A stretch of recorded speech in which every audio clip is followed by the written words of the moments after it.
Hello, everybody. It is May the 9th, 2021, right here on the Wrestleview YouTube channel. Hello. Hi, everyone. I hope that everyone is having a great Mother's Day, that you told your mom that you loved her, that you stacked them, you smashed them, and you have acknowledged her after she stacked and smashed and pinned. I don't know if that's the best segue to do for Mother's Day, but hey, I kind of like the catchphrase, and I'm kind of getting used to it. Hello, I am Doug Lackey, veteran columnist of Wrestleview.com and co-host of Wrestleview Live, alongside the effervescent editor-in-chief of Wrestleview.com, Mike Tedesco, where we cover all of the major pay-per-views from the WWE immediately following them right here on the Wrestleview YouTube channel, including the backlash of the Wrestlemania variety, or Wrestlemania SummerSlam, which will be coming up later this year, or Wrestlemania Extreme Rules that'll be coming up in July, or Wrestlemania Hell in a Cell, and I don't know. I don't know why they're incorporating WrestleMania and everything. I mean, just call it Backlash. We understand it's after WrestleMania, but if you're a new viewer and you didn't know that WrestleMania happened, I guess that's something that you should need to know. That it's WrestleMania Backlash. So yeah, that's what it is. Thank you guys for tuning in on this Mom Day. Appreciate it. What do we got on the docket today? Top 5 things to pay attention to from last week's television.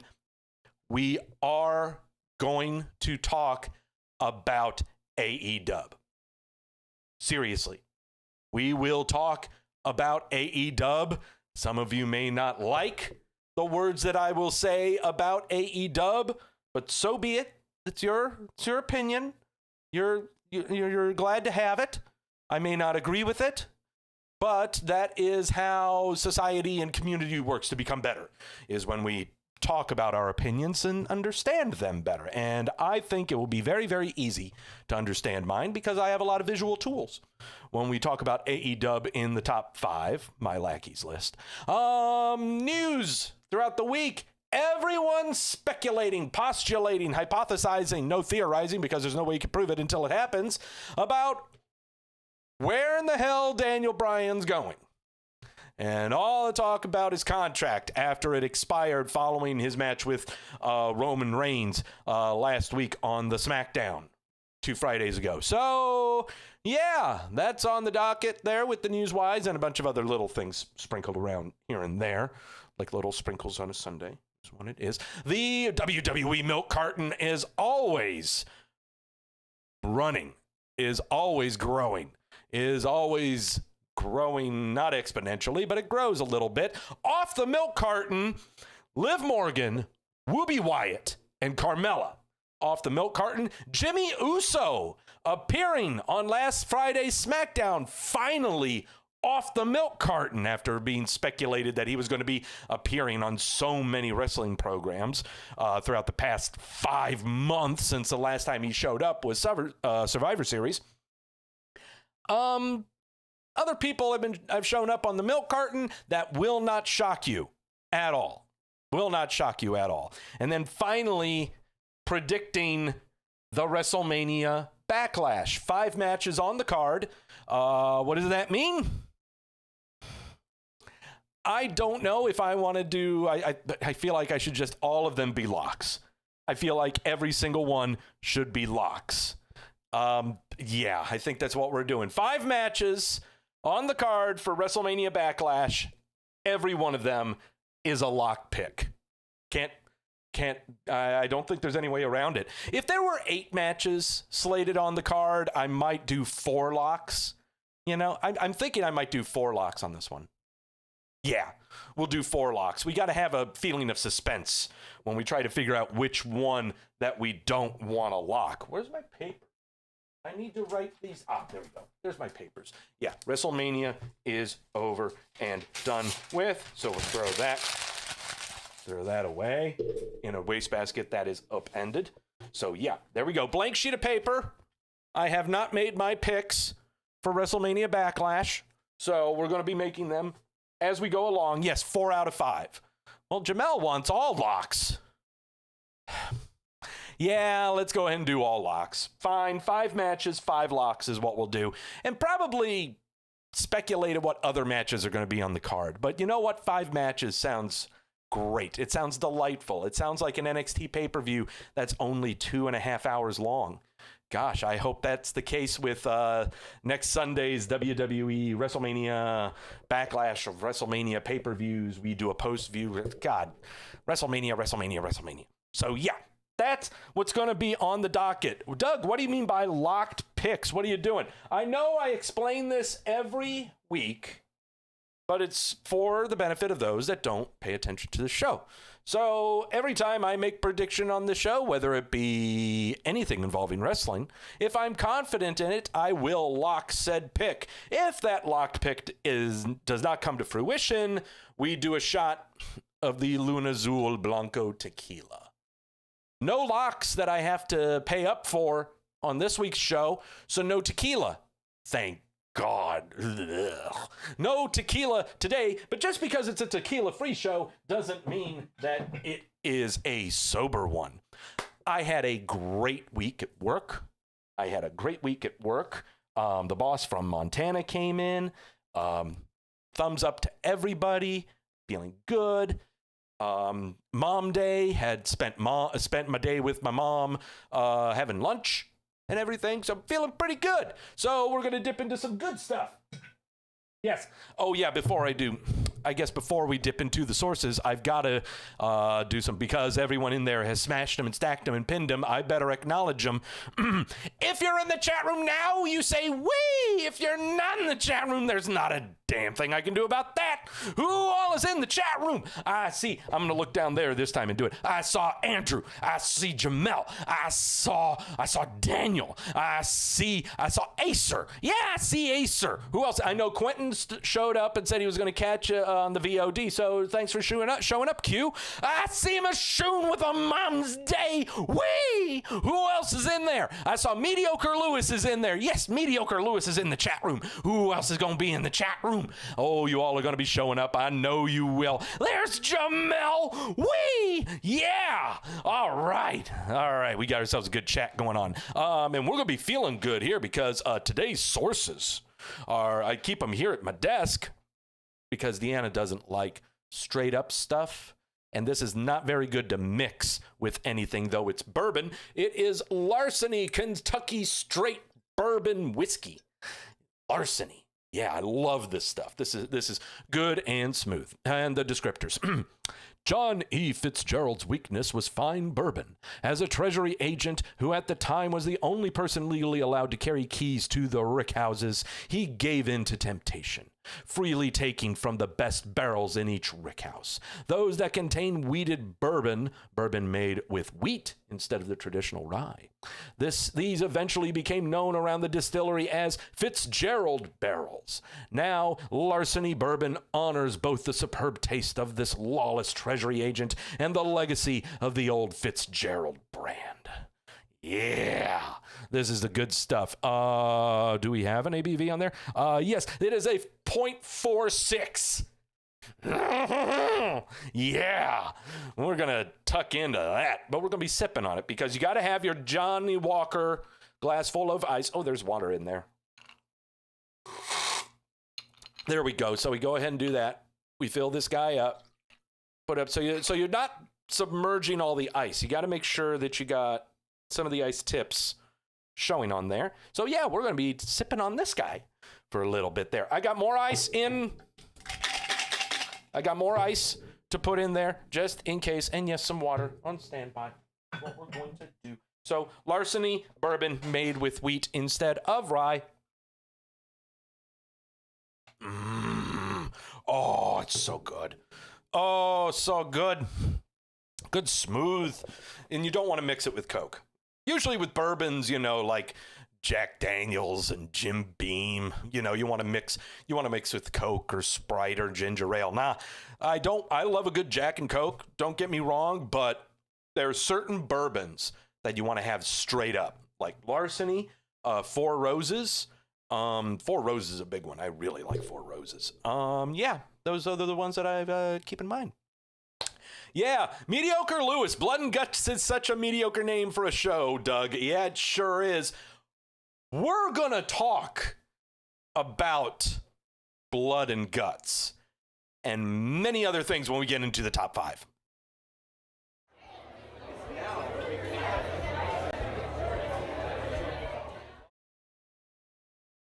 All right, let's kick things off with Monday night. And look, how will put this? Monday night, just like every other typical Monday Night Raw, was pretty mediocre. But before, 2 things to come from Monday Night Raw. First off is the return of Eva Marie. It had been rumored for the past 2.5 months that Eva Marie was going to be making a return to the WWE. And lo and behold, here she is, posing provocatively in a Catwoman suit on the hood of a expensive car, I'm sure. I'm sure it may be an expensive car or just a very well-detailed car. I don't know. But everyone going nuts that Eva Marie was coming back. And people going nuts on the internet's kind of half and half. All right? People like me that are happy, I'm glad Eva Marie's coming back. I loved her gimmick before she left the WWE. How there were announcements over the PA over where she was or what she was doing, whether she was doing a modeling shoot or that she's fresh back from Cancun, stuff like that. I love Eva Marie. I don't care. I don't care how she is in the ring. I could care less. I don't care. Anything that riles up the internet, because half of the internet, like me, was happy that she was coming back. Just a fresh injection into Monday Night Raw's women's division. A fresh injection. But many on the internet are not very keen on her returning because they only think about how horrible she was in the ring. And how she was basically the embodiment of the Divas era of WWE's female division of women's wrestling. And so a lot of people are angry that she's coming back because it is to remind everyone of what the WWE thought of when they thought of women's wrestling. Which I can understand relapsing like that, but at the same time, guys, that was a long time ago. All right. Now the WWE has taken women's wrestling seriously, I guess, albeit seriously. Yes, seriously. We'll talk about it throughout the list here. But Eva Marie returning to the WWE, Monday Night Raw specifically, I welcome it with open arms, even though I know she would never touch me. She would never, ever touch me. Not even with a 39, not a 51.5-foot pole. No. No. Also from Monday Night Raw that I don't have a graphic on here, but I didn't want to really talk about that much, but wanted to bring to you in the chat room. Maybe you, many of you that are listening right now on demand, Quentin being one of them. Also on Monday Night Raw, saw the return of Monsoor. Well, not really a return. He's always been on 205 Live. But Monsoor has now signed a quote-unquote contract with Monday Night Raw. WWE Milk Carton Hall of Famer, Golden Gallon Monsoor is on Monday Night Raw now. He appeared and had a match against Sheamus. He is now, I believe, the first ever Golden Gallon to show up on television and not be released.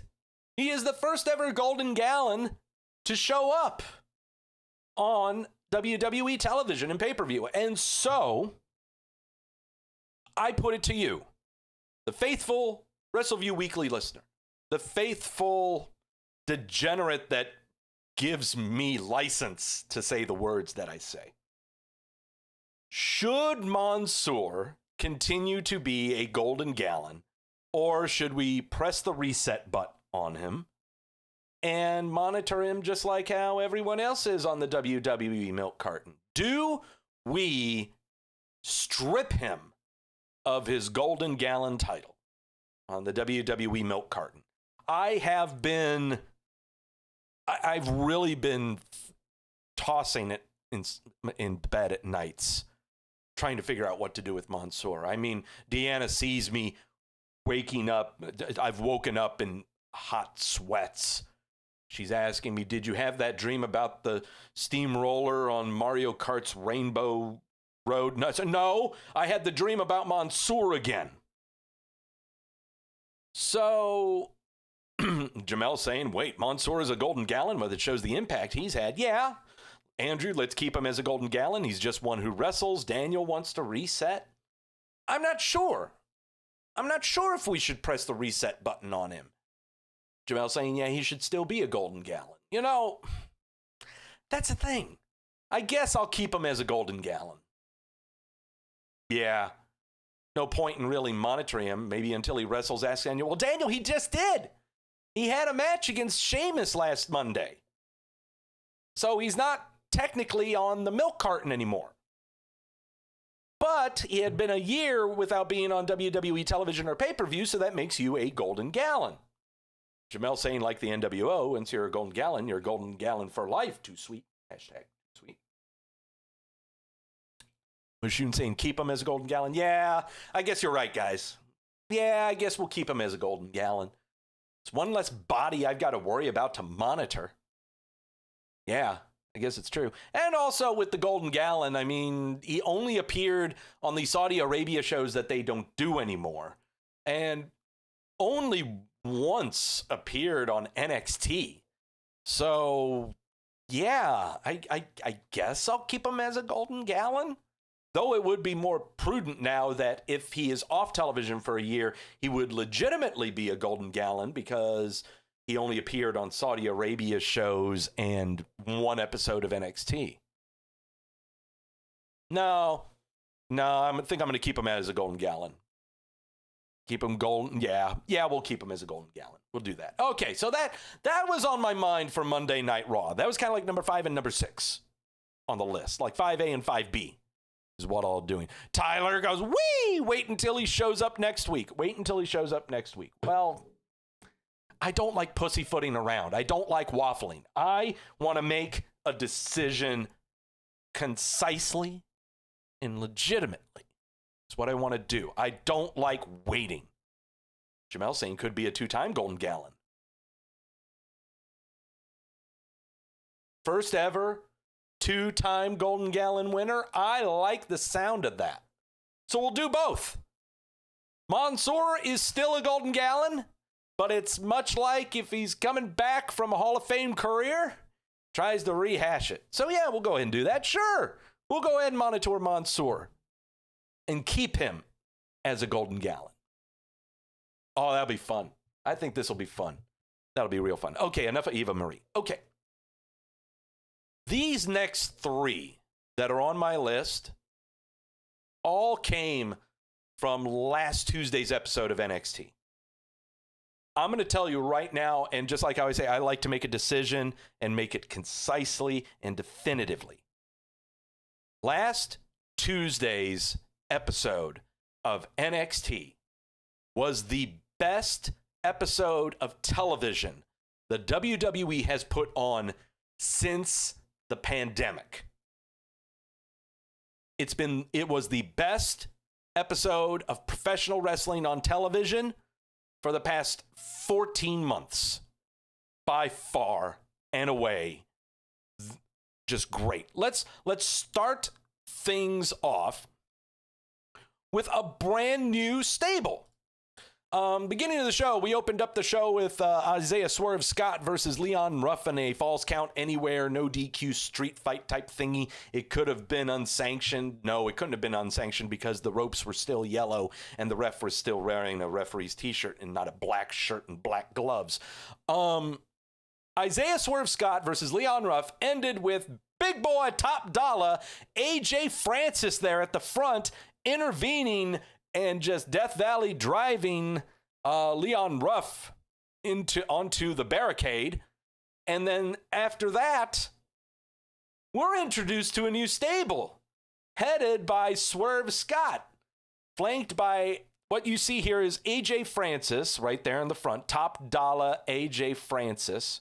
Let me see if I can pause that. There we go. That's good. To the left there is Adrian the Adonis, is who that is. Okay. But the big question, and I'm sure a lot of people were asking, was who is the chick on the right? Who's the chick on the right? Well, the girl on the right there is Brianna Brandy. She tried out for the WWE at the Performance Center back in June of 2017 and was part of their recruiting class for 2019. In that recruiting class of 2019, we saw Austin Theory, Santana Garrett. Who else did we see in that? Those are the two big names that kind of come to mind on who was in there. Let me look real quick, because I was basically trying to research who all was in that class. There were some other notable names, I believe. Let me see if I can find real quick. Tahuti Miles, not a big name, but he has had a couple of matches on WWE NXT. I think he's been on 205 Live in a couple of instances. Alexander Jasic, he is in NXT UK right now. Yeah, so there you go. From the class of Austin Theory, Santana Garrett, we have Brandy. Yeah, basically it's Swerve Scott's record label. Jamal says. I'm for it. Okay, why did they break up Hurt Business? To get a younger version of it. There is no way, and I'm very sorry to say this, there's no way that you can have two stables of African American performers. You can't. It's forbidden. You just can't. You just can't. Ashante the Adonis, not Adrian the Adonis. Yeah. No, it's Ashante. Oh, that is Tahuti Miles. I thought that was Ashante the Adonis. I thought they were two separate people. They could be separate people. I think they are. I don't know. But Adonis, Swerve, Top Dollar, and Brandy. I dig this. I'm really digging this. And also on top of it, that they're like a quote unquote record label, something like that. That's cool. Okay. We haven't found out what their name is yet for this stable, but I'm genuinely interested in this. Daniel bringing up, there's so many factions in wrestling. And okay, it is the same dude. Okay, it is Tahuti Miles. Okay. Are there a lot of stables in professional wrestling? Oh, on some shows, there are way too many stables that we're going to be talking about later on. AEW. There are way too many stables. In the WWE, not so much. Right now on Monday Night Raw, not a whole lot of stables. No, there's no groups of people more than two. We had some, don't anymore. No more, Retribution. No more Hurt Business. No more Lucha House Party. You used to have Kalisto in it. Now he's been let go. You go over on the SmackDown side.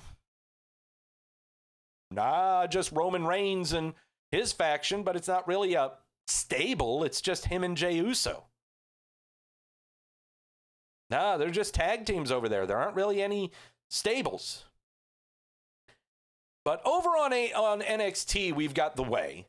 We got Johnny Gargano, Austin Theory, Indy Hartwell, and Candice LeRae. We used to have Undisputed Era. Don't have them anymore. We used to have a faction with Pete Dunne, Oney Lorcan, Danny Burch, and Pat McAfee, and Ridge Holland potentially, but that's nowhere to be seen. Yeah. I mean, in the WWE, there are not many factions. Right now, I believe this is only the second faction that's going on in the WWE right now. But of course, The Way being the other one, and both of them on NXT. I only have 10 fingers to list for you how many factions there are in AEW. They've got way too many. Way too many. And some have just, vanished into thin air and don't know where the hell they are anymore. Yeah, there's no Undisputed Era. Yeah. So, there's only 3 stables in NXT, Jamel says. Okay, so we have this group, The Way, and Legado del Fantasma. Yes, you're right, Jamel. Yes, I forgot about Legado.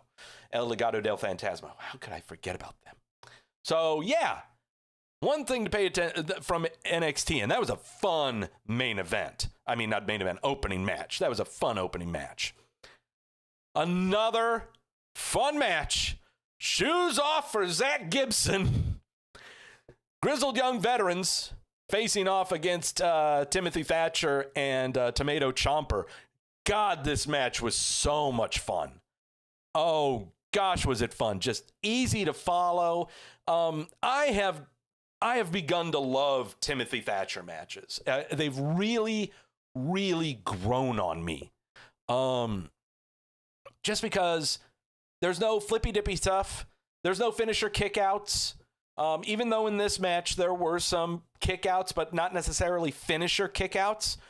And I guess that's why I really love Timothy Thatcher matches. It's over when someone passes out or taps out. That's all it is. Because Timmy doesn't do a whole lot of heavy lifting or anything like that. So a great, fun match. I'm digging the team of Ciampa and Thatcher. Sexy hunk of man meat ain't late to the party.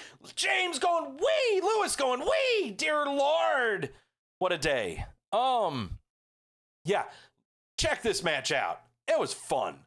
Just a fun match, and to maybe determine contenders for the NXT tag team titles. Who the hell knows? All I know is it was fun. That was a fun match. And speaking of even more fun, even to bring more fun, we have brand new NXT Women's Tag Team Champions after Candice LeRae and Indy Hartwell were victorious over former tag team champs Shotzi Blackheart and Ember Moon.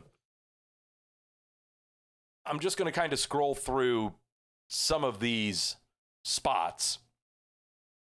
I totally understand that 2 months ago, we had everyone was fawning over themselves, fondling themselves, creaming their keyboards, everything's sticky and they can't type anymore. Everyone went nuts over Thunder Rosa and Dr. Britt Baker on AEW in a garbage brawl. Just a flat-out garbage brawl. Bloodletting for the sake of bloodletting, is what it was. It was sluggish. It was nap-inducing. That match between Baker and Thunder Rosa, if you like it, that's fine. But don't convince me of it.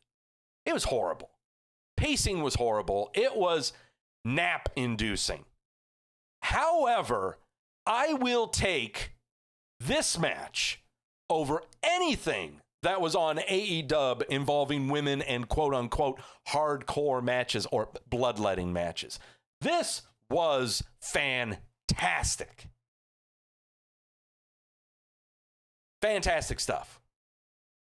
You had plenty of table spots from Shotzi and Indy Hartwell. Sickening bumps every direction. Including this spine buster from Indy Hartwell. This scared the hell out of me. I really thought that Indy was going to miss the angle on that ladder, and one of those corners of that ladder was going to drive into Ember Moon. I mean, yeah. We had just big time spot after big time spot. Shotzi doing a senton onto the ladder, breaking Candice in half, having her fall off the ladder. We had fire extinguisher spots with Shotzi getting it and Ember getting it. And even we brought the garbage can into it. This was an absolute treat of a match. Easy to follow, great to digest, fantastic. We can sit here and mince about how in the span of, I think, less than 2 months, we've already gotten 3 NXT Women's Tag Team Champions, and, oh, it's going to delegitimize the belt. That argument coming from people who want titles to switch every 5 minutes just for the sake of switching. Jamel asking me what's the more fun stable, the Dark Order or the Way? Oh, God, that's a tough one. Dark Order or the Way? Which one is more fun? I've got to go with the Way. Only because there's so much going on with the Way. All 4 members are fantastic characters. It's fun all around. Where Dark Order is really all about negative 1 and 5 and dime. It's all about them. Everyone else, not so much. It's all about them. Mediocre Lewis, the only reason I care about NXT is LA Knight and LA Knight. LA Knight has got a match on this show. I'm trying to remember. Last week, I think he faced Jake Atlas. So he faced, and then he faced some other joker here. His match with Jake Atlas was fun. LA Knight is fun as hell on NXT. Don't expect him to be Eli Drake from NWA and TNA, though. Expect LA Knight to be what EC3 was supposed to be. LA Knight is what EC3 was supposed to be in the WWE. But EC3 just could not get over himself, could not get out of his own way, was way too egotistical. Just could not adapt. Eli Drake, LA Knight, oh, he's got it. He's got it. He's going to be a mainstay for sure. Main event? I don't think so, but man, I can see him on TV every single week. He will be fun. He'll be fun. Jamel saying Hangman Page with the association makes Dark Order a little better. Yeah, I get it. But, you know, the Way has got way more stuff going on for them to be fun. But again, this match, check it out. Check the entire show. The entire show of NXT from last week. Check it out. It was the best television program the WWE has put out since the pandemic. Since the pandemic hit, it's up and down fantastic. The chemistry between Wade Barrett, Vic Joseph, and Beth Phoenix off the charts. And I'm saying Beth Phoenix in this too, off the charts. And I guess the other reason I like the show so much too is I could actually hear it. The Foley was good. The piped in noise was not too overbearing.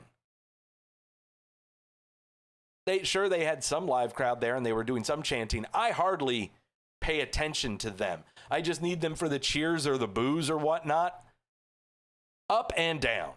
NXT last week was fantastic. Check it out. All right, now time to get to the stuff that's kind of been on my mind since Wednesday. And I'm sure has been on everyone else's mind. It's caused a lot of discussion. So let's talk. Botches happen. Totally get it. Botches happen. Whenever I bring up a botch happening on AEW or Impact or anything, people always say, well, Doug, it happens in the WWE too. Why don't you give them credit? Sure will, okay? WWE has got Dana Brooke. This is from last week.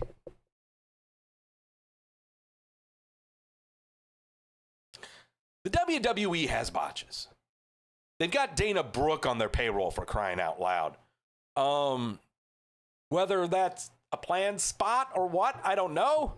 I take it that that's how Charlotte was supposed to counter it, but it's way too far away.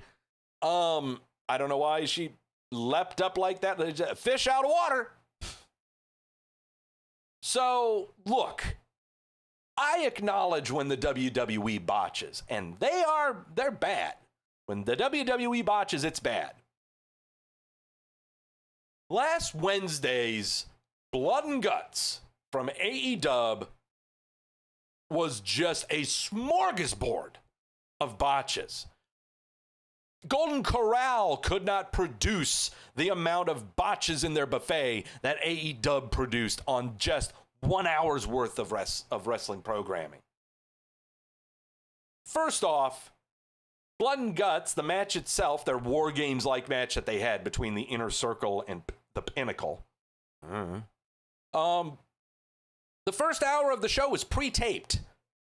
The other hour with the War Games-like match, that was live.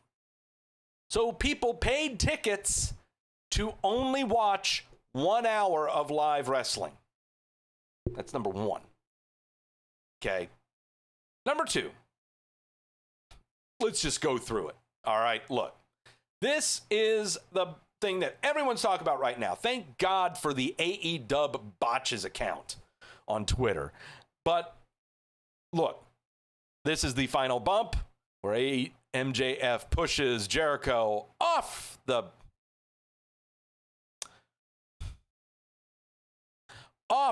top of the cage and onto cushy Casper mattresses and cardboard paneling.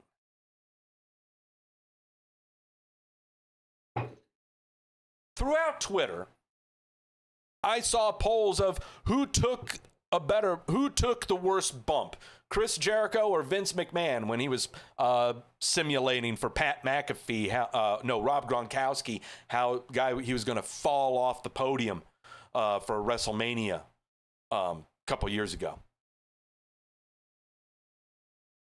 No, it was Mojo or was it Pat McAfee? I think it might have been Pat McAfee. I don't know.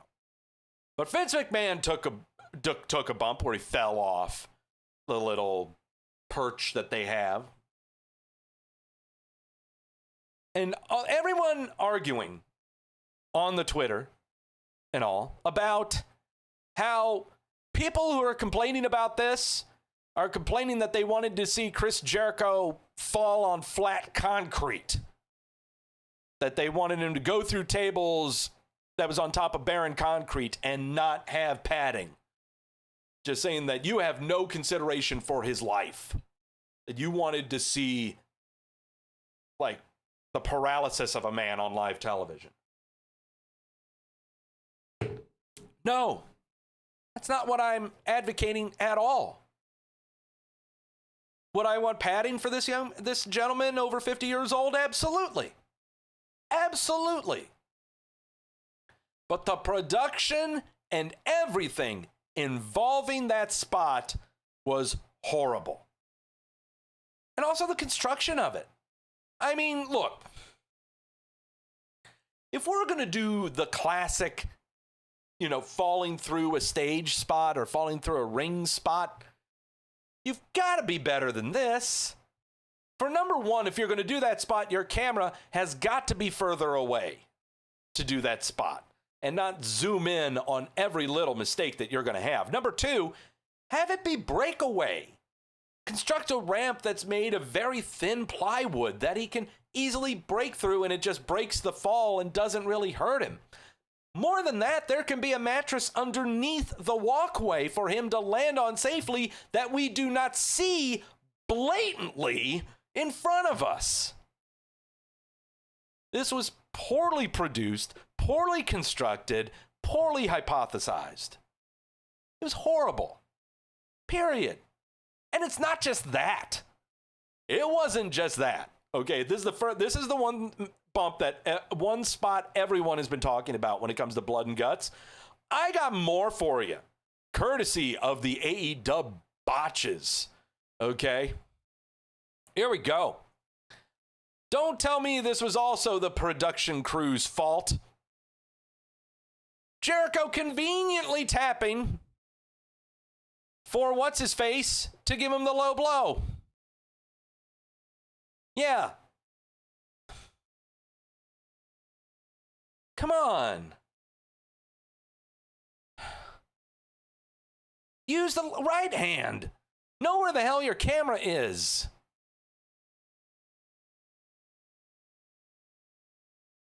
Here we go with Chris Jericho. He's just looking for his watch. He's not really doing anything. I mean, it's not like he's looking for the blade or he's got it in his hand or anything like that. Oh, for fuck's sake.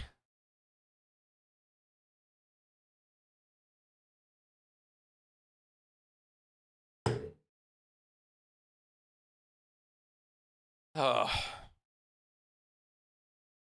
And it gets even better. It's not just Jericho who's bad. Let's check out this great exchange between former Jack Swagger and Wardlow.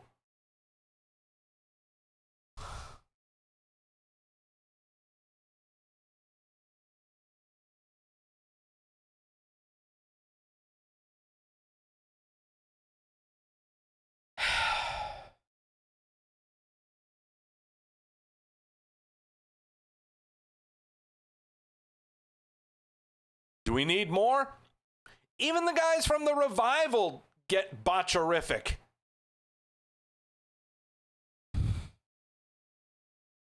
Or the Puerto Ricans do.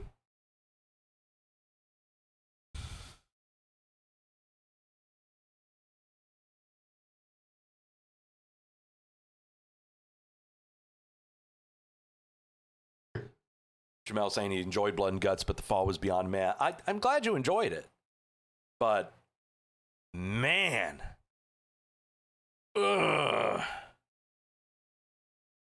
Botches weren't even happening just in the Blood and Guts match. QT Marshall.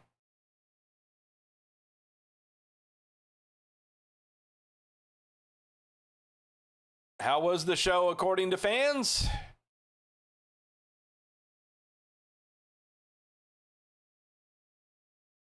Even Johnny Moxley, pure professional, WWE experience, Johnny Moxley, getting a guy with phantom knees to the face.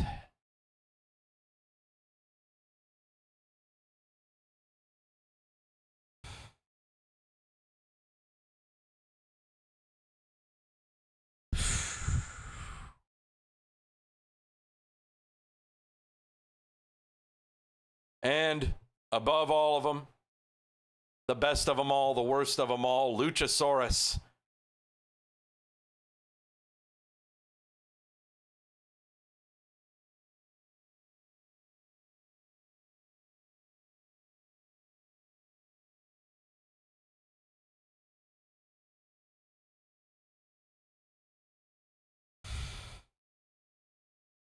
Look, there's a reason I don't cover AEW on my show that much. And it's all of these. It's the epitome of Impact Wrestling with the X Division, and the little critters are told to just have a car crash of a match. Stupid. They can't handle it. Can't do it. I mean, for fuck's sake. I don't understand how you can enjoy AEW when so much of this happens on a weekly basis. How? And this is the stuff they want to. How?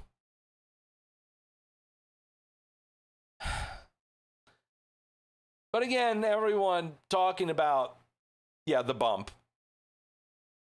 The bump that never existed. Again, just piss poor camera placement, piss poor production, piss poor everything.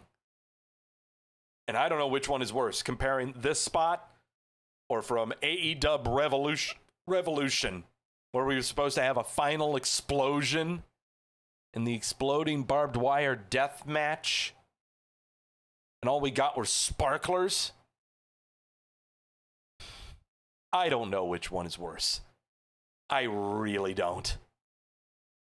I have no clue which one is worse. I don't cover AEW, and this is why.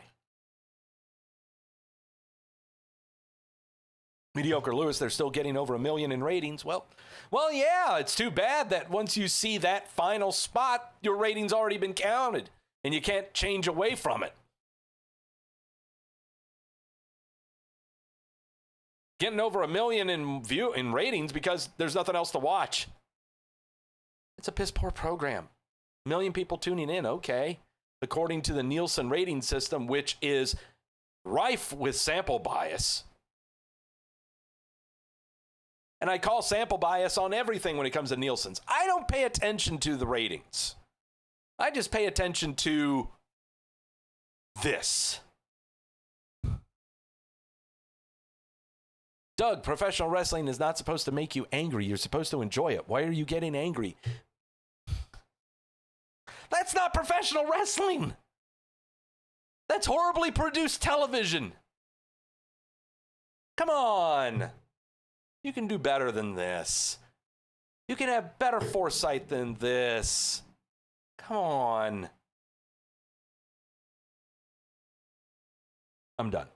That's enough of that.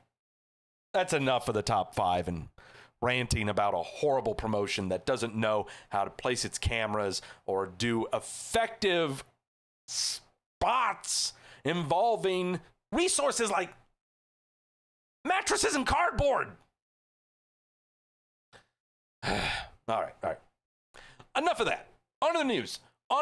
On to happier things. I implore you, there are happier things to talk about than AEW blood and guts. For example, where the hell's Daniel Bryan going?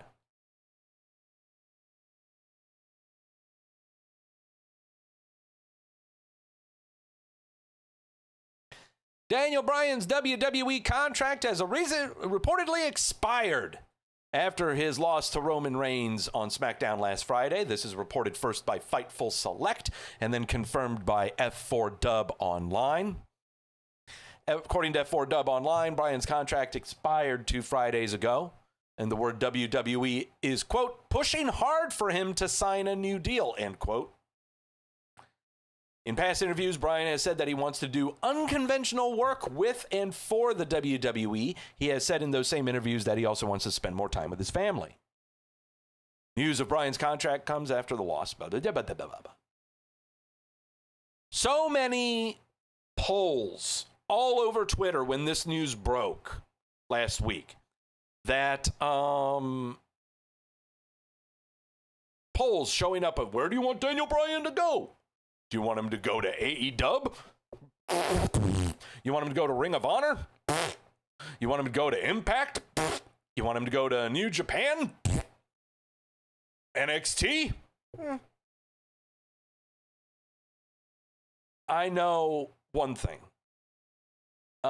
If I'm going to speculate anything about Daniel Bryan, he's going nowhere. You know where he's going? He's going to go home. Daniel Bryan is going to go home to his family. He has a lovely, lovely family to come home to. I believe a second child may be on the way, I believe. Or third, I'm not sure. He's got so much more great in life to love than to potentially hurt himself even more. Everyone having wet dreams of Daniel Bryan versus Samoa Joe in Ring of Honor. He's not going anywhere near Ring of Honor, kids. Seriously, check out the court documents. There ain't no way in hell anyone's going to Ring of Honor. My prediction is that Daniel Bryan is going to go home, enjoy time with his family, and then he'll come back to the WWE as a producer. Either as a producer, or an agent, coach. I would love to see him be a trainer at the Performance Center. I think he would be fantastic in that role. I will be honest, I don't want him to be on television. I want him to be a smart man who has had so much in his neck surgeries and jeopardized his life for this business that he just stay with the business, but do it in a more constructive, less harmful way. Let the youth of America destroy their necks, not you. Teach others about the risks that you took and how they were not the best of risks to take in front of 45 people and a National Guard armory. I think he would be great as a trainer, great as a coach. Fantastic potential there. I just don't want to see him be part of television. I'm not saying that he's bad for television. He's been great as a character for television. It's just, there's nothing else for him to do. What else? What else is there for him to do on WWE television? Oh, I'll put him on NXT. He could have a match against Fonz Balor. So? Or carry a cross. So? Well, don't you want to see Timothy Thatcher, Daniel Bryan? Walter Daniel Bryan. Don't you want to see Walter versus Daniel Bryan? No, I don't. No, I don't. I don't need to. It's okay. We'll be fine.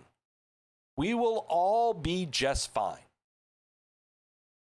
We have a fresh crop of young stars coming up, and I would just like to see him and hear about him training them, making them smarter in the ring.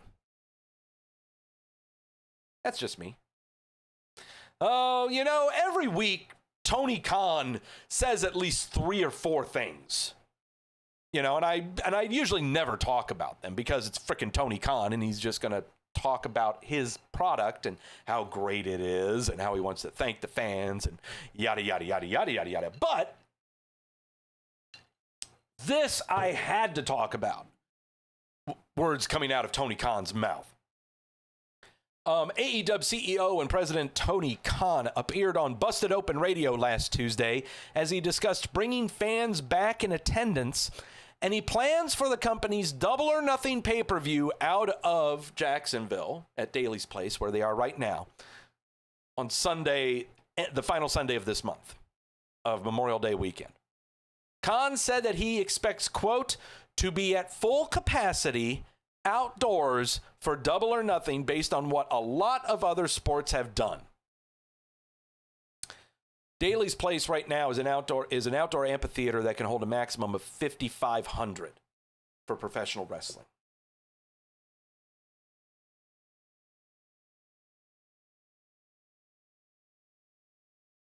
Other sports teams, yes, have gone to full capacity. Texas Rangers, Arlington, Milwaukee Brewers, I believe, in Milwaukee have as well. Other sports franchises, especially in baseball right now, is the big one, are slowly easing attendance restrictions. For example, my Cleveland Indians, I believe this week, we will be now up to 45% or 50% capacity now. We'll be able to have at least 13 or 14,000 fans at a Cleveland Indians game. Other sports franchises are easing restrictions on people attending their live events. AEW is in a fantastic position, having the money of the Jacksonville Jaguars and the use of their facilities at their disposal to be able to use Daly's Place at the Jacksonville Jaguars football stadium, and it being outdoor. They are in a great position to do this. But to go full capacity, I'm not sure if you want that right now. Are you still going to have a mask mandate? Because I'll tell you right now, at the Texas Rangers and Milwaukee Brewers games, they do not have a mask mandate. Indians games, they do. You must wear a mask. Are they going to have a mask mandate? It's going to be weird. Crowd full of people and everyone wearing a mask? You want that optic to go alongside if people actually may get sick afterwards? Well, Doug, there's vaccination shots, guys. I don't even want to get into the vaccination. There are people who still don't want to get it. for whatever reason. And it's because of that we still can't have nice things, and that we can't return to normal, and that Monday Night Raw can't be a better television show. Mediocre Lewis said the Canelo-Alvarez boxing match last night had 70,000 at Dallas Cowboy Stadium, and it's kind of scary. Yeah, it's really scary. Nah, I'm not for this. I'm not for it at all. New Japan thought they could do it. Last week, reported, New Japan announced that they had 2 of its wrestlers tested positive for the spiky Nerf ball. Released a statement, all New Japan Pro Wrestling talent is subject to daily... On the morning of May the 4th, Wrestling Dontaku Day 2 event, 2 wrestlers presented with a high temperature. According to protocol, they were taken for immediate testing, while those that had close contact with the individuals in the last 2 events were removed from proceedings. New Japan learned that those individual tests were positive for COVID. Who were they? We're not going to tell you. But 2 New Japan performers tested positive for COVID. So what happened after that? New Japan had to postpone their Grand Slam event due to that and the emergence of the pandemic in Tokyo. They were set to be at Yokohama Stadium and the Tokyo Dome outdoor arenas for the 15th and 29th. Performers came down with spiky Nerf ball. Can't do it. Yeah. So AEW wants to go ahead and pack Daly's place with 5,500, while Japan would like to do the same, but they can't. And they care about each other way more than we care about each other.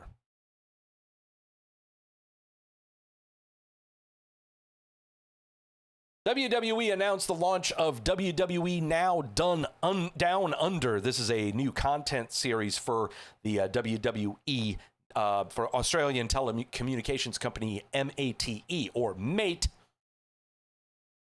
That's about as stereotypical Australian as you can get. According to the announcement, the new content series is tailored digital content across YouTube and Facebook, regional Instagram and Twitter channels, as well as WWE.com. It's going to feature Aussie people. Doug, why'd you bring that up? Oh, they're filming a lot of stuff. WWE currently filming a new untold documentary on the Nexus. Now, this is one I'm interested in. Here's Darren Young. Today, I proudly wore my New Japan track jacket during the filming of WWE's Network's Doc's Untold Nexus because I wanted to represent the best hour of pure professional wrestling on the planet. So, though we have, Daniel Young. That was it. What was that? Is it Darren Young?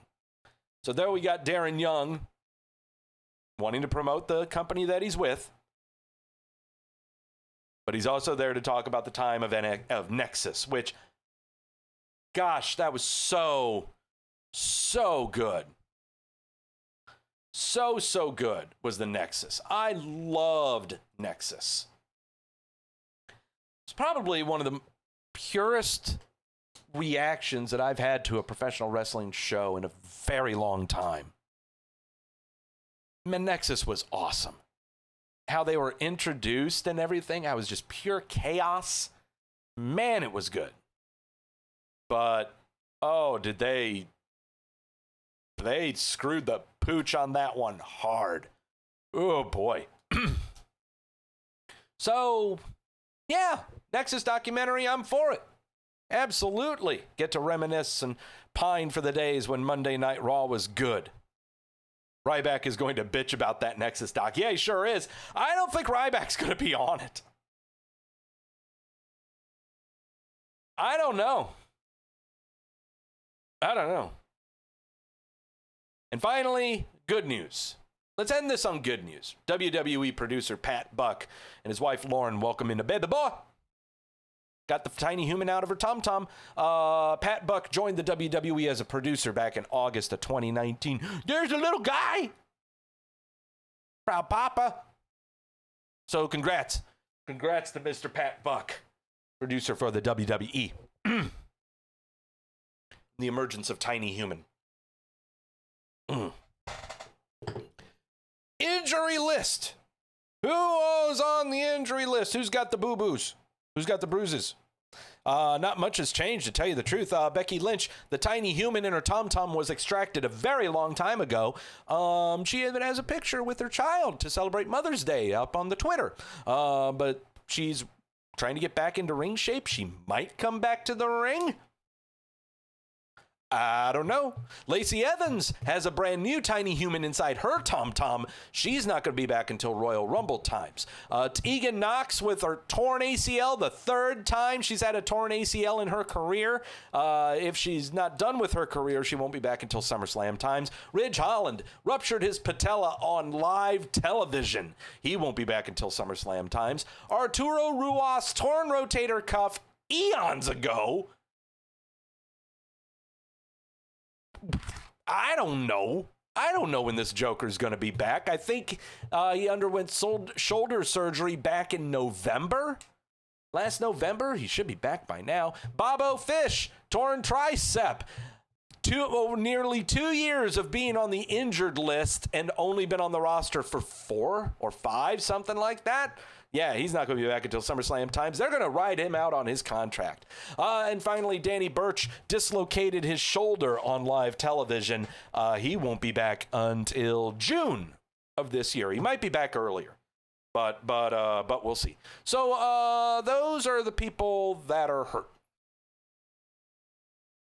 What about the people who aren't hurt? Crash in the chat room going, wee! What about people who are perfectly healthy? What about the people who haven't been on WWE television or pay-per-view for, say, 3 weeks? They end up on a very special list. A list of my own design. A list that is so smooth, like it's smooth like bourbon, but it packs a wallop like a shot of tequila. Get more ice, because I'm going to refill. A list that can only grow. It cannot be contained. It can only be Doug, enough for the segues. Just got to get on with it. Everyone loves the fucking mascot, Doug. Who gives a fuck what you're trying to say? Brace yourself for impact. Turn your head if you're squeamish. It's the WWE milk carton. I just want to wish everyone a happy Mother's Day, and thanks, Mom, for let me be me. That was really nice. It's really sweet. That was really sweet, Milky. Yeah. Happy Mother's Day. Yeah. That's the best way to do it. Let's kick things off with no shock. Haven't seen her since the post-Wrestlemania episode of SmackDown on April the 16th. Sasha Banks. This is pretty much par for the course. You know, after you have your match at WrestleMania and you lose, whether you want to book it or not, you appear on the post-WrestleMania episode of SmackDown, you pout, you don't say anything when asked a question, and you leave.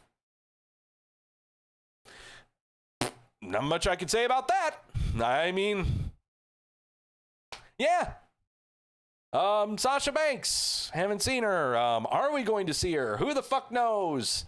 Maybe she's trying to find herself. Maybe she's trying to, you know, convince all of us that she's a great wrestler. You know, maybe she's trying to develop all these different spots that no one else can do except herself. Yeah. Whatever. Fuck cares. Now, Roderick Strong, on the April 13th episode of NXT, turned in his papers for his resignation from NXT. I mean, for one, he's not on the main roster page. That's why, yeah, he's not on the main roster page. I tried searching for him. I thought it was, you know, via storyline, but no.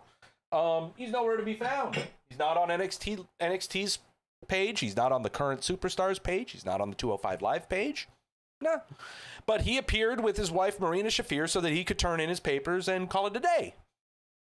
While Roderick Strong may not be on the main roster, Marina Shafir is. Welcome back to the milk carton, Marina Shafir.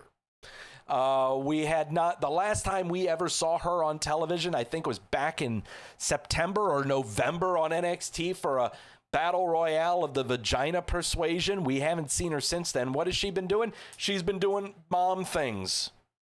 That's what she's been doing. Yeah. Thank God we haven't seen this asshole. Bray Wyatt, the Fiend. Haven't seen him since the post-WrestleMania episode of Monday Night Raw on April the 12th.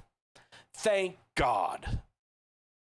Though I'm sure he'll show up sometime here within the next month or so. Thank God. You know, Jamel asking, has Roderick Strong been moved to the alumni section? I haven't looked at the alumni section. I didn't look at that. I only care about main roster stuff. The Fiend, Bray Wyatt, or whatever the fuck he wants to be called. Thank God. You know? Can we just bring him back and just have him be the demented kids show host or something? Edge. Haven't seen him since night 2 of WrestleMania on April the 11th, where he took part in a triple threat match for the Universal title. Roman Reigns won after he smashed and stacked Daniel Bryan and Edge and pinned them, and now we acknowledge him. Edge, I'm sure, is going to show up very soon to say that he is done performing. He's bored. I don't know. He may show up on NXT. He did have a slight confrontation with Karrion Kross after he won the Royal Rumble.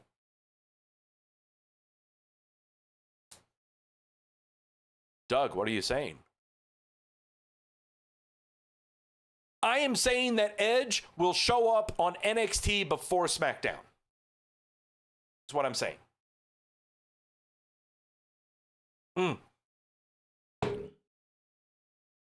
I'll lock it. I will lock it. Edge will appear on NXT before SmackDown.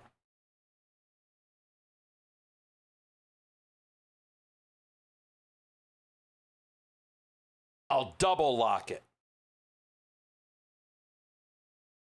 I am double locking that Edge will appear on NXT before he appears on SmackDown. And that means if he appears on Raw, I lose. Edge will appear on NXT. Right now, there's a big clusterfuck going on with the NXT title, Karrion Kross, Fonz Balor, Kyle O'Reilly, Pete Dunne, and potentially Johnny Gargano. Big old clusterfuck going on. And they'll have that clusterfuck. And Karrion Kross will come out on top. He'll win. The next NXT takeover, that'll be probably around SummerSlam, Edge will show up. It'll be Edge. Jamel's saying, Doug, I thought you learned your lesson about locking stuff for TV. I can't help myself on this one. I cannot help myself on this one. I really, really think Edge will show up on NXT before SmackDown. It's in me. And it's for your entertainment as well. Yeah, it's my liver, but it's for your entertainment too. So, brace yourselves. Okay?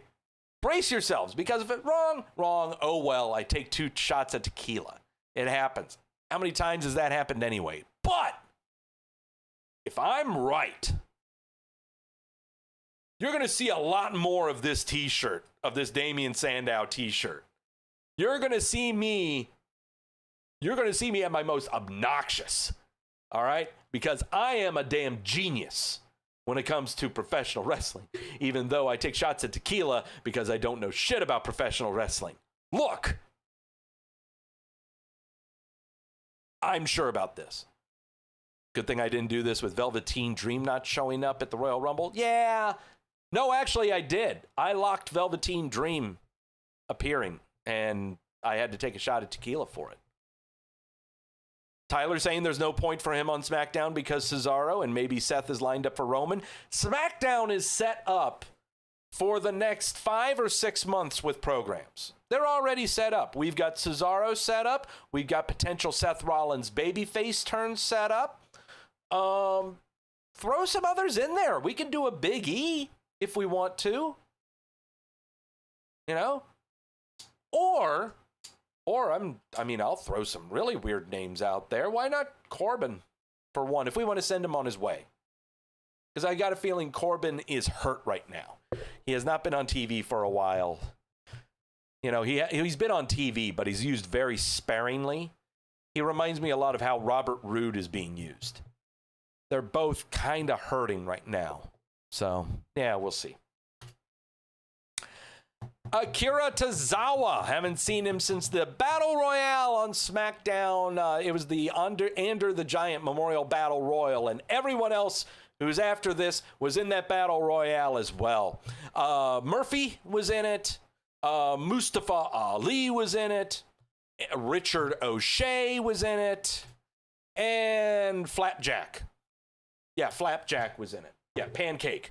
Pancake was in it. Take your pick on all of these. Take your pick on all of these. Flapjack, he's Australian. We got to keep him around for our new content that we're pushing. Richard O'Shea, hit the bricks. Hit the bricks or go to NXT or go to 205 Live for that matter. Mustafa Ali, lost cause. Murphy, no. All of these little critters, I'm not so sure we're going to be seeing them around for a while. Malcolm Bivens is a wacky-ass character. Haven't seen him since the March 31st Battle Royale that NXT had for who would be facing Gargano for the NXT North American title, I think is what it was. Yeah. Whatever. Jeff Hardy. Look, okay, we haven't seen Jeff Hardy since the March 22nd episode of Monday Night Raw where he faced off against The Miz. And I've been seeing everywhere, but Doug, he had a match against Jinder Mahal on Main Event. And Mahal debuted really big Indian people. He can't be on the milk carton. Main Event is on Peacock. He's on Peacock. Bender, Jeff Hardy. This is a list compiled for people who have not been on television or pay-per-view. Jeff Hardy has not been on television or pay-per-view. If you don't like that stipulation, you can make your own goddamn list. And you can make your own goddamn podcast. And you can make the rules.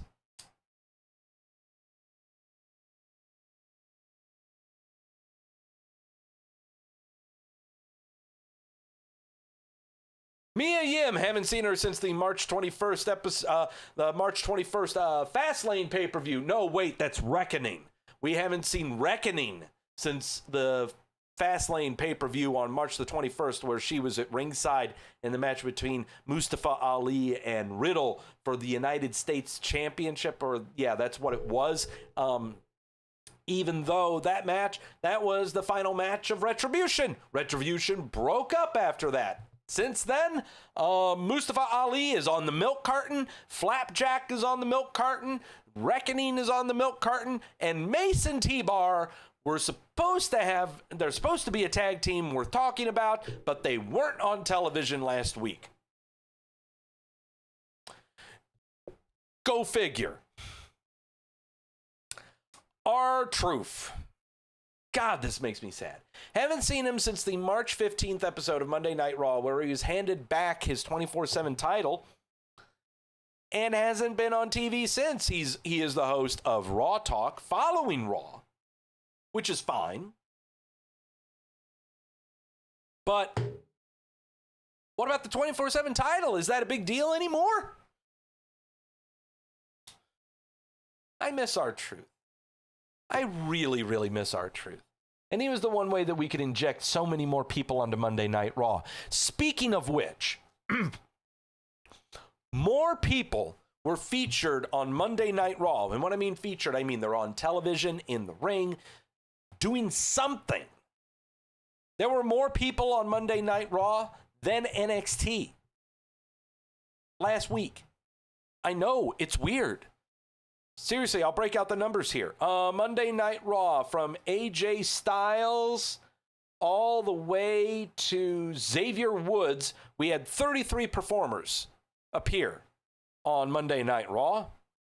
NXT, let's start with Alexander Wolf, and goes all the way to Zoe Stark. 34. They had one more. Only one more performer.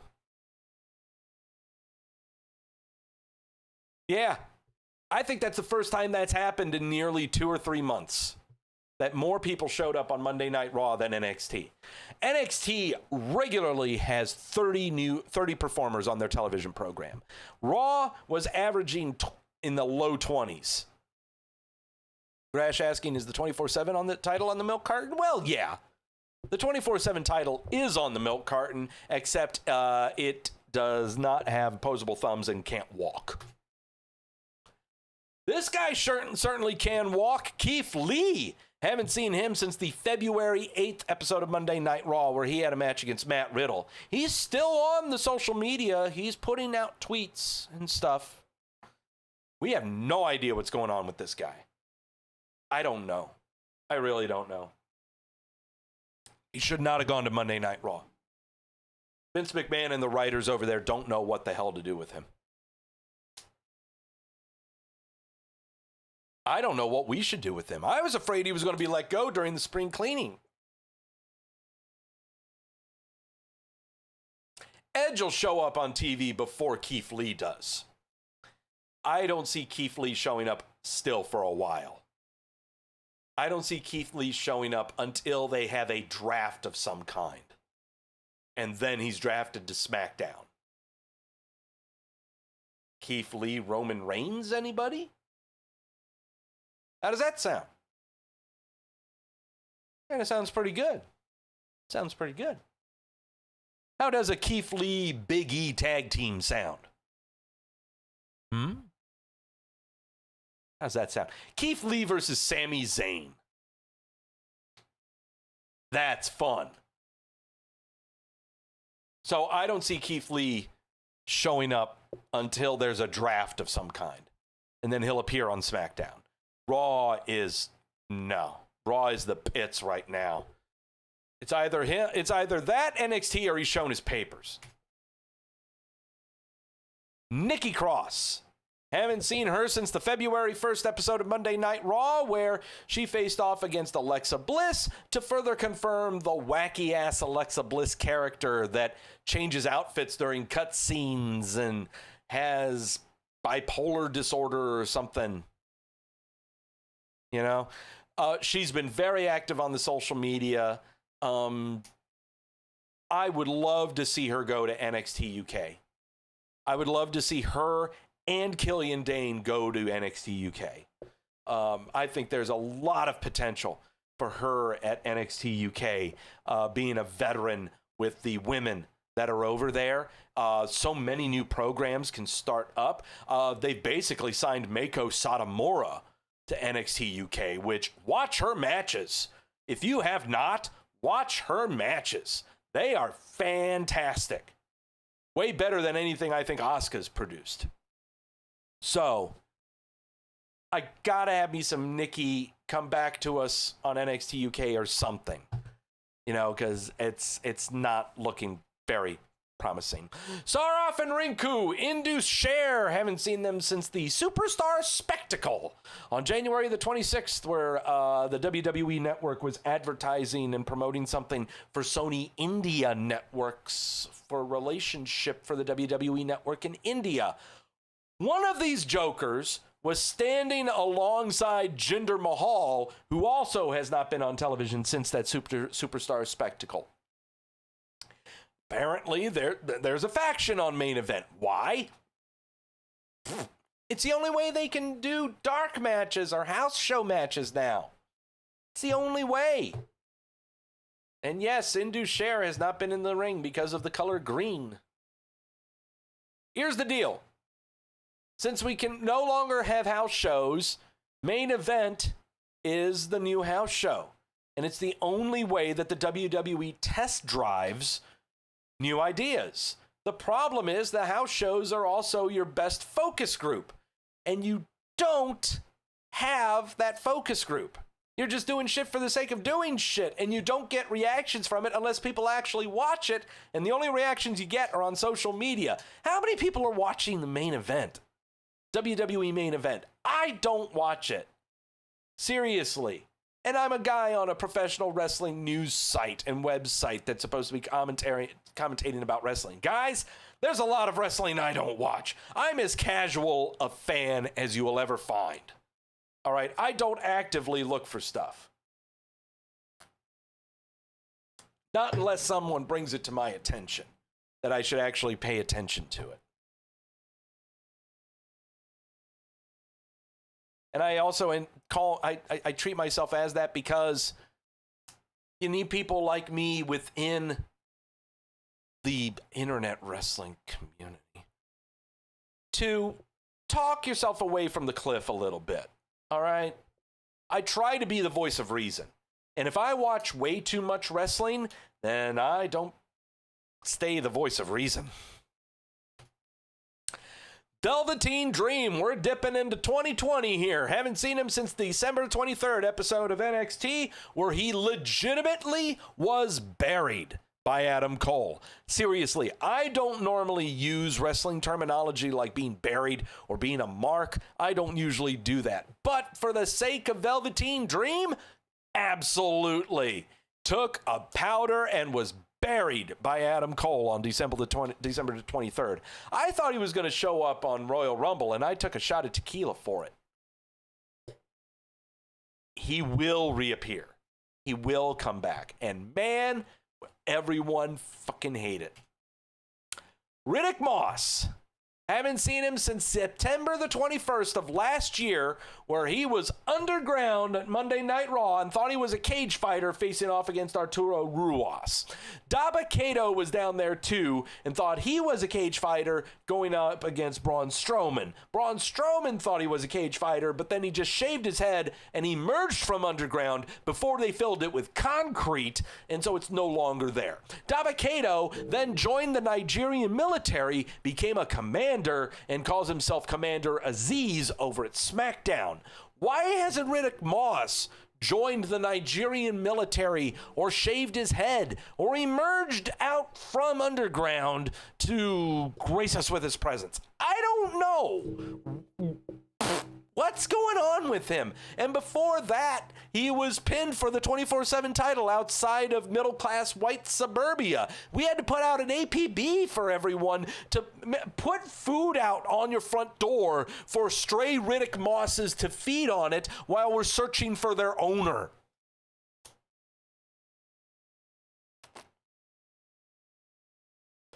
Finally, the stalwart of the WWE milk carton. It just doesn't have the same ring, tone to it, you know?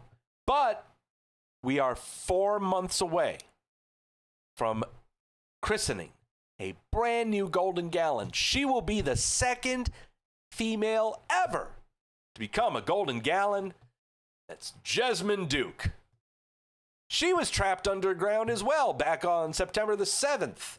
Fighting women underground, but now it's been filled with concrete. We haven't seen her since. What is Jessamyn Duke doing? She's playing video games on the WWE's dime. That's what she's doing. Nothing else. She hasn't been on any other television program. She's perfectly healthy, and she's playing video games. Alongside Mia Yim, Dakota Kai, and Shayna Baszler. At least all of them are on TV. At least all of them are relevant. What about her? Remember all the times we were talking about the 4 horsewomen? All the times we were talking about 4 horsewomen versus the 4 horsewomen. What's happening now? Wanda Rousey is having a tiny human in her tom-tom. Becky Lynch just had a tiny human in her tom-tom. Sasha Banks is throwing a hissy and not going to be around for another 6 months. Probably going to go to the Dominican Republic and try to figure out some new wacky-ass spots to do. Jasmine Duke is playing video games online. Marina Shafir is too busy being a mom and also using the WWE's dime to be a mom. Guys, eggs on your faces for praying for 4 horsewomen versus 4 horsewomen. Was I one of them? Kind of, but I thought it incredibly far-fetched. Who's coming up on the milk carton next week? There are some names. Pretty decent names. Yeah, it looks like a good chunk of them from NXT. 2 names from Raw. That'll be easy to figure out. But there you go. That's the WWE milk carton. There you go. Slightly sour. Slightly sour. With Bray Wyatt being in it, oh yeah, it's going to be sour. All right, it's time to make some predictions. It's time to jeopardize my health. As if I haven't done it already. Oh, I got to write down double lock Edge NXT. There we go. See, I got it. I wrote it down right there. It's in reverse, but it says double lock Edge NXT. All right. 5 matches slated on the card for WWE Wrestlemania Backlash happening next week. 7 o'clock on the Peacock stateside WWE Network internationally. Immediately following that, catch us right here to talk about it. But before we predict the goddamn show,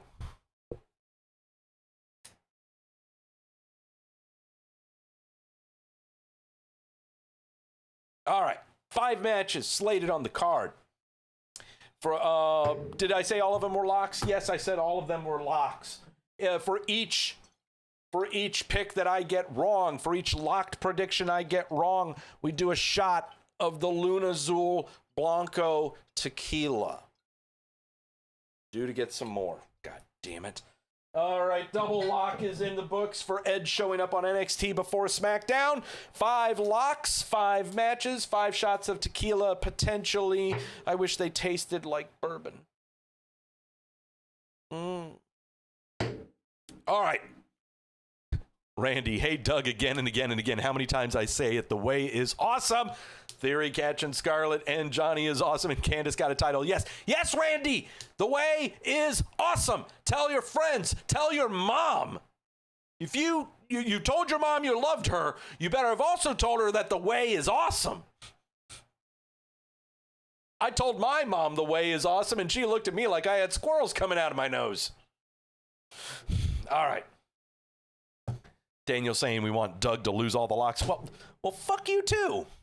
All right, fine. All right, 5 locks. I'm sure there's going to be 7 matches, but I pray this pay-per-view is only 2.5 hours long. What are you doing? No, I want to switch the thingy. There we go. Look at Rey Mysterio's face. Look at Dolph. For the SmackDown Tag Team titles, Robert Roode and Dolph Ziggler, the Dirty Dogs, defend against the Mysterio family of Rey Mysterio and Dominic Mysterio. Can we just embrace this picture right now? Dominic Mysterio, mediocre Lewis tapping out. Whee! Dominic Mysterio with his the goatee that he's been trying to grow for the past 18 months. Rey Mysterio just dazed and confused with a mask on. Dolph Ziggler looking frumpy as ever. Man, that's a frump. Look at that frump face. Can I get the... I think I tried this before. Can I get the frump going? I could...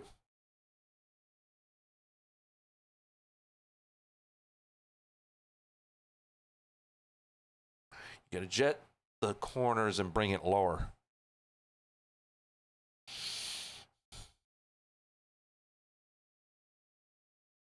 My vein in my neck is jetting out. All right. Man, that hurts. Kind of hurts. And Robert Roode, just looking as normal and as badass and furrowed brow and uncharismatic as ever. God, this is a lock? I've got to make this a lock? Mashoon saying history will be made. Father and son tag team champs. All right. Now, first off, tag teams that are on SmackDown. These two, Street Profits, Alpha Academy. That's Otis and Gable. Any other tag teams that I'm missing?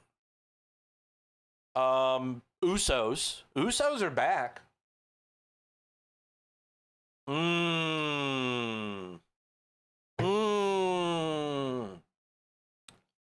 If we want the Usos to potentially win the tag team titles, who would they win them against? And if we were going to build an army to go up against Roman Reigns' family, I get it now.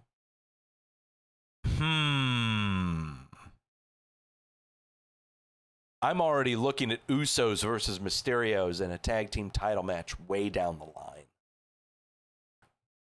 Dolph Ziggler and Rude are just bad. They're not. No, they're not good.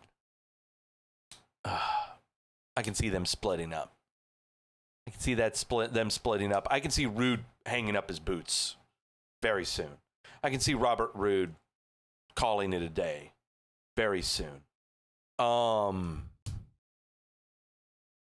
soon? I can see Robert Roode and Kevin Owens forming a tag team. Dolph Ziggler is going to be left high and dry. Jamel, look at Doug Fantasy Booking. Yeah, I can't help it. Well, that's what you got to do when you make these predictions. You got to think ahead. You can't just think of, this isn't a boxing match. There's no tale of the tape on who's going to win. You're trying to figure out what their story development's going to be. That's what this is about. You don't think for yourself. You think for the long haul. Remember everything. It's at least 3 of the 4 rules. I've got to go back to Fantasy Booking 101.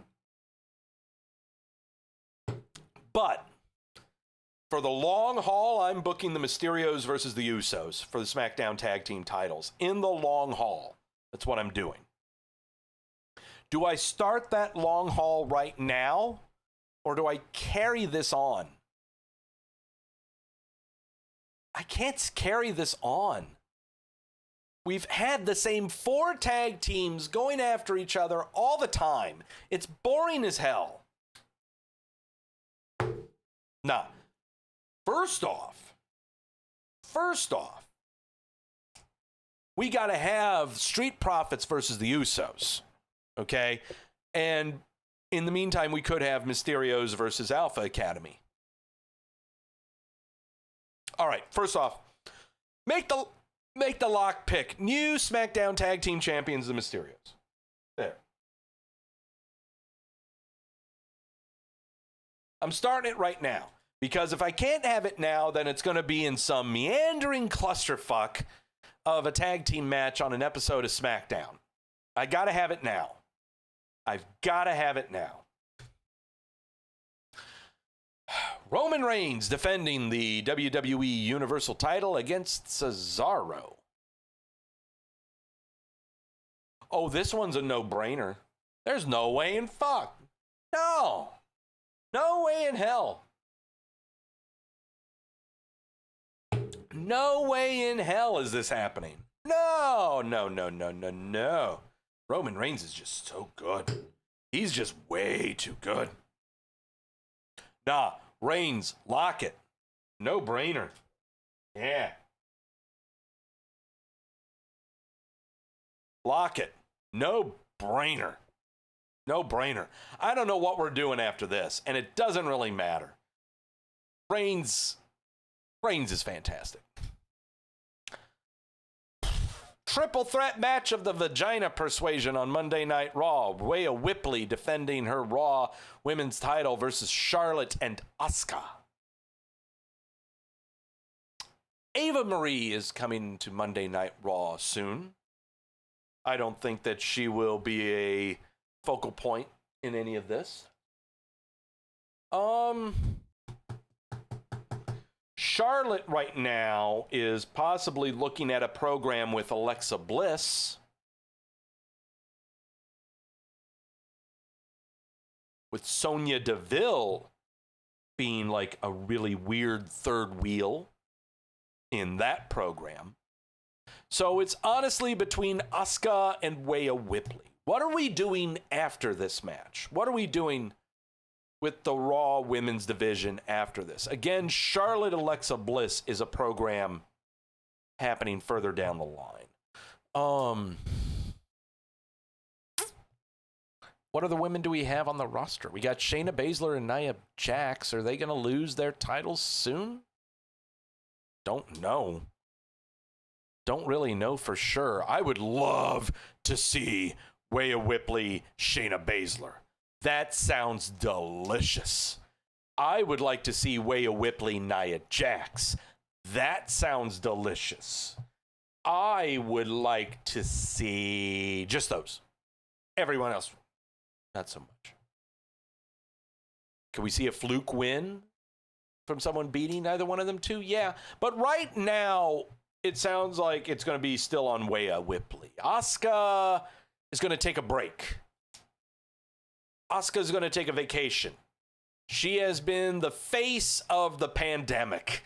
She has been the one that's been holding down the fort for the WWE during the pandemic with how incredibly captivating and weird she is with her broken English and dancing and stuff like that. I'm taking Rhea Ripley and expect Asuka to appear on the milk carton. She's going to take a vacation. Expect Rhea Ripley to go on. Expect Asuka to go on vacation for a while. She's homesick. She is homesick. Yeah. Some time off would do her good. Some time off would do her good, and watch her potentially come back during the draft and be drafted to SmackDown. Look at Doug with his fantasy booking. Bianca Belair defending the SmackDown Women's title against Karen Bayley. Too soon. Can't do a title change this soon. Nah. This one, what are we doing on SmackDown? You want a clusterfuck of a women's division? SmackDown's got it right now. SmackDown's got it. Right now, the focus has been, honestly, on Natalya and Tamina versus Baszler and Jax. That's been the focus. Yeah. There's not been any other focus on SmackDown's women's roster. And I don't know why. This is rough. Right now, yeah, I'll take Bianca. Yeah, Bianca's going to retain. Sure. I mean, it is kind of a no-brainer, but man, SmackDown's women's division is rough. We just got Carmella, Liv Morgan, and Ruby Riott back on television after 3 weeks of being on the milk carton. They were just on the milk carton, and then they got off of it. We don't know what we're doing. We can have Carmella versus Belair. The Wyatt Squad with their feel-good stories trying to face off against Belair. That would be a good heel swerve for Morgan and Wyatt. I think that would be a good swerve. Yeah, I like that. 6-women tag team match. Wyatt Squad and Bianca Belair versus Baszler, Jax, and Bayley. Wyatt Squad turn on her. Sure. I see a lot of that. That can happen. That can happen. Will they do it? Probably not. Probably not. Locks are not looking too bad. I'm feeling pretty confident here. Final match, main event. Triple threat for the horrible Monday Night Show title. Bobo Lashley defending against Braun Strowman, Wish I Was a Cage Fighter, and Drew McIntyre, Shark Jumper. All right. This one is kind of tough.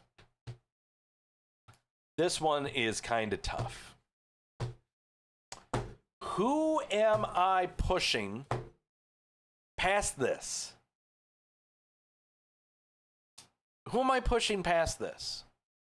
Because last week I've got Bobo versus Braun. This week I've got Bobo versus Drew. Then I have the triple threat. What am I doing after that? It really makes no difference because I've already had all the singles matches that I could from all three of these jokers. So whoever comes over with this title is going to have to start with a brand new program on Monday Night Raw. And where is that brand new program going to come from? Who am I pushing on Monday Night Raw right now to go to these three? It ain't Orton or Riddle. They're teamed up right now and doing something else to try to go after Raw tag team titles. AJ and Omos. Who am I pushing? Who? Please help me. There ain't no DQ finish, it's a triple threat. Wacky shit's gonna happen. Wacky shit's going down. Mace and T-Bar are gonna show up. Oh, God. This is just bad. Everything following this is going to be bad. It's going to be very bad. Ugh. Please help me out, chat. Help me out. Who else is being pushed on Monday Night Raw to get into this level? It's these three, Mace and T-Bar. Who else? Who else can we get in there? Sheamus is U.S. champ. He's doing mock open title matches. It's not Riddle. He's teaming with Orton.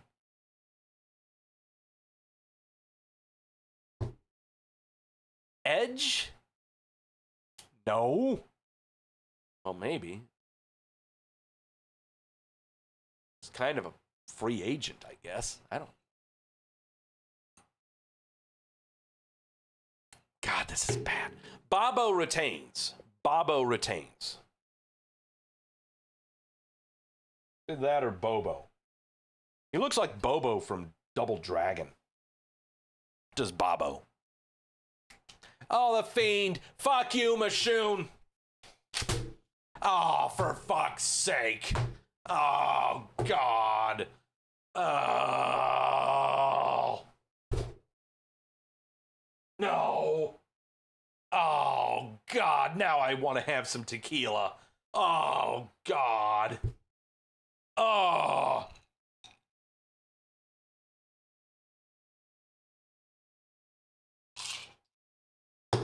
Look what you made me do. Oh. Oh. Monday Night Raw sucks.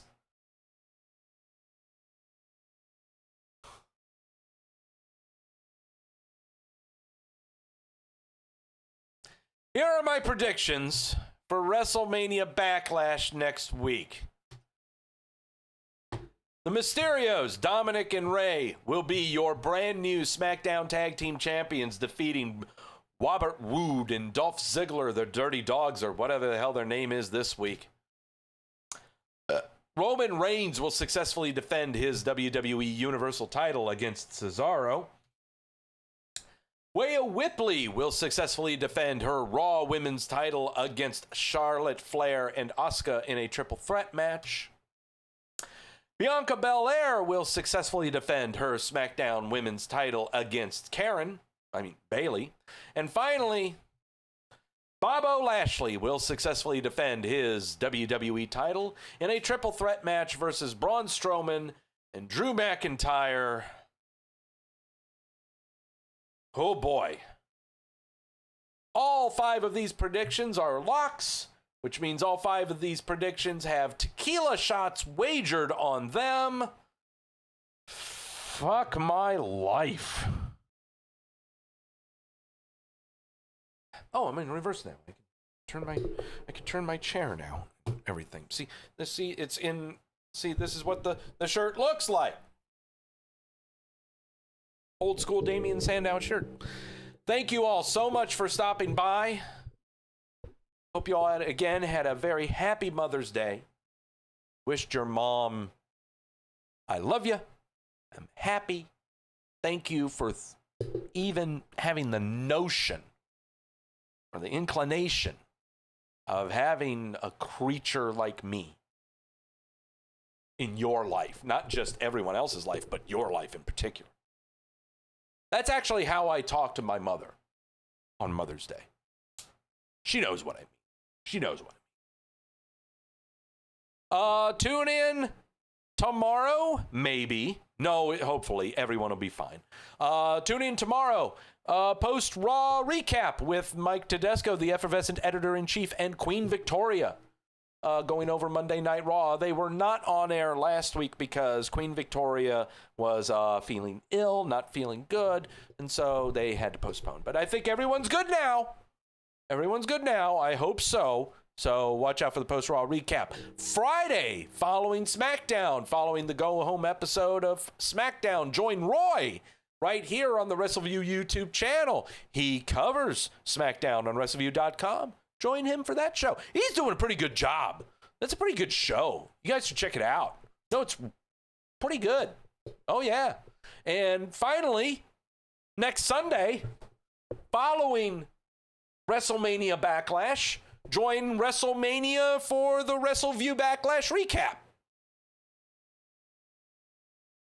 Join Wrestleview for the Wrestlemania Backlash recap. The effervescent one, Mike Tedesco, and myself will be here to postulate, try to find something good of the show, try not to make each other angry. Well, no, we don't make each other angry. We're just angry with the show. We try not to be angry with the show. We try to have a good time. And we hope that you have a good time also.